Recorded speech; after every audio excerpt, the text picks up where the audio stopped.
고난주간 마지막 토요일 우리에게 주시는 하나님 말씀은 마태복음 27장 57절에서 66절 말씀입니다.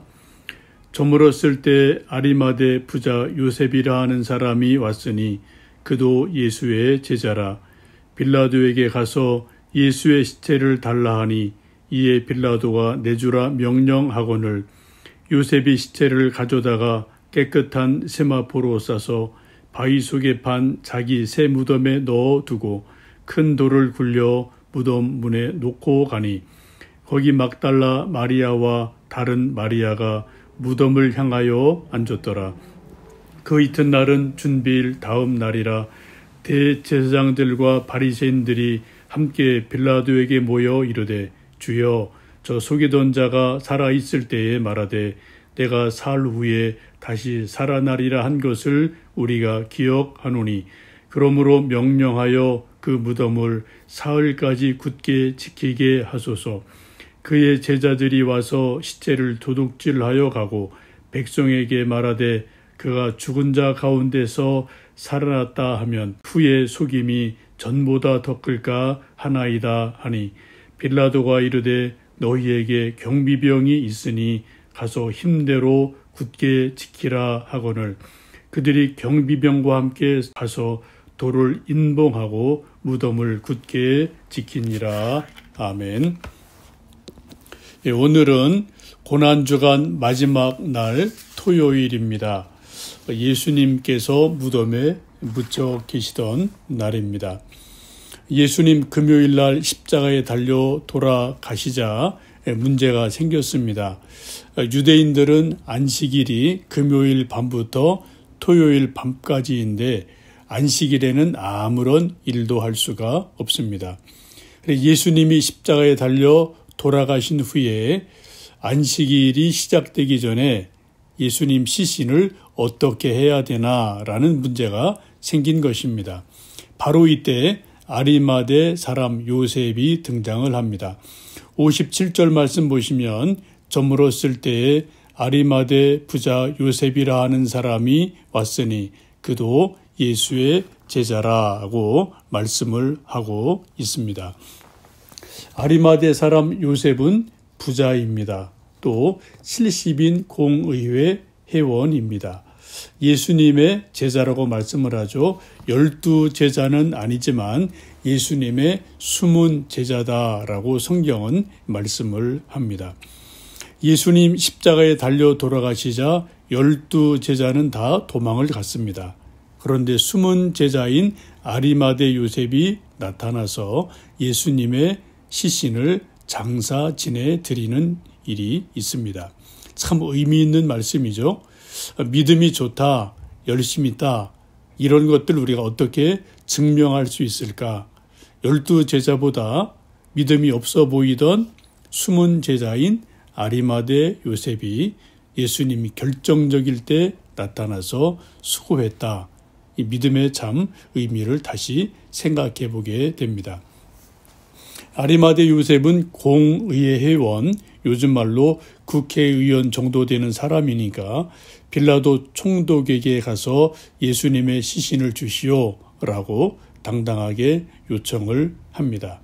그래서 빌라도 총독이 허락을 해서 예수님의 장례를 치르게 됩니다. 58절 59절 말씀 보시면 이 아리마대 요셉이 예수님의 시체를 가져다가 깨끗한 세마포로 쌌다라고 말씀을 합니다. 요한복음 보시면 니고데모도 함께 와서 향품을 가지고 와서 예수님의 시신을 이렇게 좀 같이 장사 지내게 됩니다.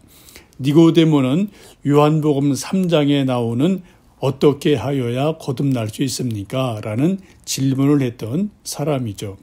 이 공의회 회원 가운데 아리마대 요셉 또 니고데모 이 두 사람을 성경은 숨은 제자다라고 말씀을 하고 있습니다. 숨은 제자들이 오히려 결정적일 때 나타나서 예수님의 마지막 모습, 장사를 치러드리는 것을 보면은 참 믿음의 사람임을 알 수가 있겠습니다. 60절 말씀 보면 아주 중요한 말씀이 나오는데요. 예수님을 어디에 모셨습니까? 60절 보시면 바위 속에 판 자기 새 무덤에 넣었다라고 말씀합니다. 그리고 큰 돌로 굴려 무덤 문을 닫았다고 합니다. 예수님의 무덤을 아무 곳에 쓴 것이 아닙니다. 요즘 말로 공동묘지에 묻어드린 것이 아닙니다. 아리마대 요셉이 자기가 죽으면 자기가 사용하려고 만든 새 무덤에 예수님을 묻어드린 겁니다. 공의의 회원, 국회의원이고 부자니까 얼마나 좋은 무덤을 아리마대 요셉이 만들었겠습니까?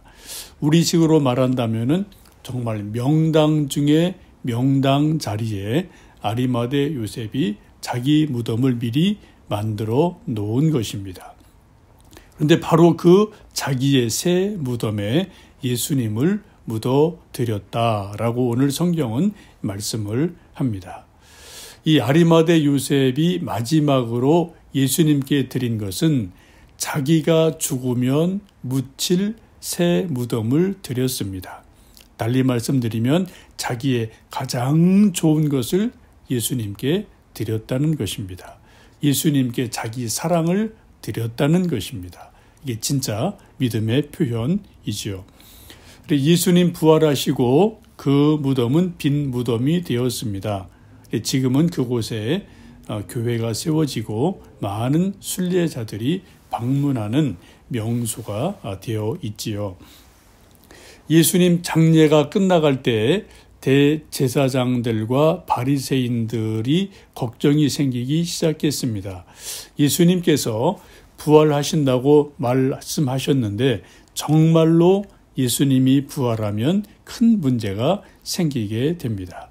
자기들의 위신도 문제가 되고 또 유대교가 흔들거리고 또 예수님 능력이 나타나면 민심이 또 더 크게 소란이 일어날 수가 있기 때문에 대제사장들과 바리새인들은 걱정이 됐습니다. 그래서 빌라도 총독에게 가서 요청을 합니다. 무덤을 지킬 군사들을 좀 동원해 주십시오. 총독이 허락을 해서 경비병들이 서고 총독의 도장으로 무덤에 봉인해서 누구도 뗄 수 없게 합니다. 예수님 묻히신 무덤을 2중 3중으로 지키게 됩니다. 여러분, 예수님 부활하실까 봐 걱정하는 대제사장들의 모습과 불안한 마음을 한번 생각해 보시기 바랍니다. 예수님의 부활은 기쁨이고 승리고 감격인데 대제사장들은 예수님께서 부활하실까 봐 걱정이 돼요. 밤잠을 못 잡니다. 불안합니다. 이게 말이 됩니까? 그런데 여러분 지금도 이런 이들이 주변에 아주 많습니다. 예수님 정말 부활하셨을까 봐 두려운 사람들이 많이 있어요. 누가요? 예수님 믿지 않는 사람들. 사단의 권세 아래에 있는 사람들은 예수님의 부활을 무서워하고 두려워합니다. 지금도 어떤 사람들은 예수님 부활하셨다라고 말하면 아니야 라고 예수님 부활을 부인합니다.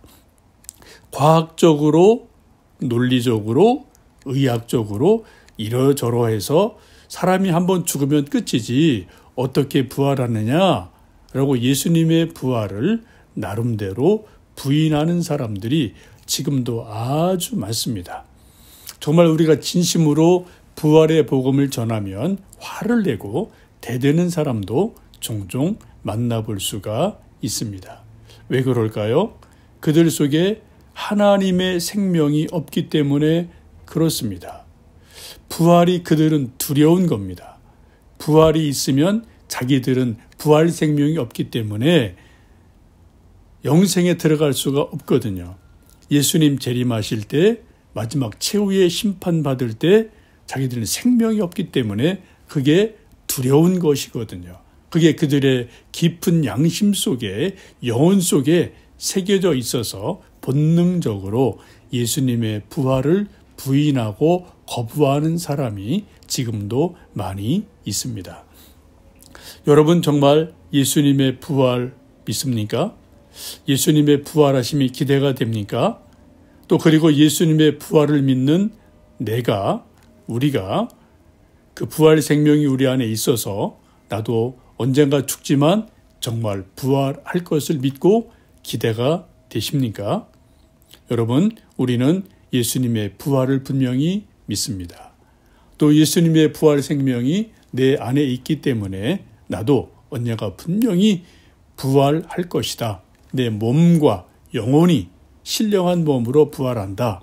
이 믿음이 우리는 분명하게 있습니다.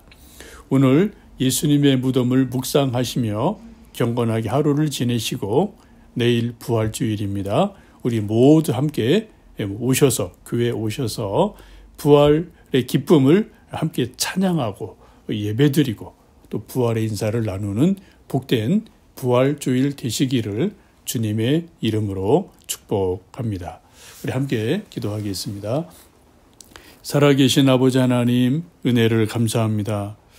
오늘은 예수님 십자가 달려 돌아가시고 또 무덤에 계시던 날입니다. 사망 권세 아래 있는 듯 했지만 예수님 3일째 되던 날 부활하셔서 사망 권세를 깨뜨리시고 죽음의 권세를 깨뜨리시고 승리하셨습니다. 예수님 부활하신 것을 우리는 믿습니다. 예수님 부활 생명이 내게 있음도 믿습니다. 이 세상이 아무리 힘들고 어렵고 죽음의 두려움이 있을지라도 우리 모두 부활의 믿음으로 부활의 확신으로 죽음을 이기고 영생을 소망하는 우리들 되게 도와 주옵소서. 하나님 아버지, 아직도 예수님 부활을 알지 못하는 우리 가족들, 우리 친구들, 자녀들 부활 믿음을 주옵소서. 부활의 생명을 주옵소서.